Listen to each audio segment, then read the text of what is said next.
Hello. Today, I will share you the installation teaching of C28. The configuration include air cooler and MATX. First, remove all the case shells. Remove the casing can facilitate our installation. We also need to remove the decorative panel and power bracket. We chose an air-cooled radiator. We need to install the CPU cooler first. After installing the hardware on the motherboard, fix it onto the case. Then insert the CPU power cord. Organize the wires along the top. Insert the fan series connection cable. Organize the cable from the top hole. Install the top fan.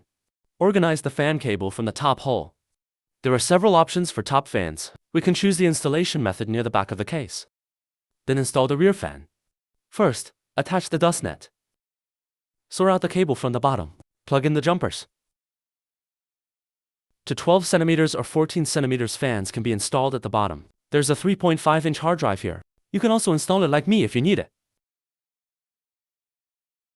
Then plug in the series connection cable of the fan below. Sort the cables from the bottom. Plug in the motherboard power cord.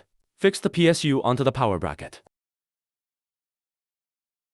Plug in the power cord and turn on the switch. The slope of the power bracket corresponds to the slope of the case.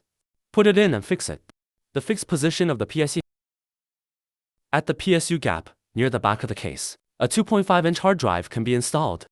According to the length of the GPU, you can install an 8 cm fan or 9 cm fan on the front panel. Plug in the top and bottom fans and tie it with a cable tie and hide them behind the fans. Plug in all the cables. Finally, insert the graphics card. Fix the graphics card. Plug in the graphics card power supply. Finally, install the decorative panel. Installation completed. Don't worry about the temperature of the computer. The airflow of this case is excellent.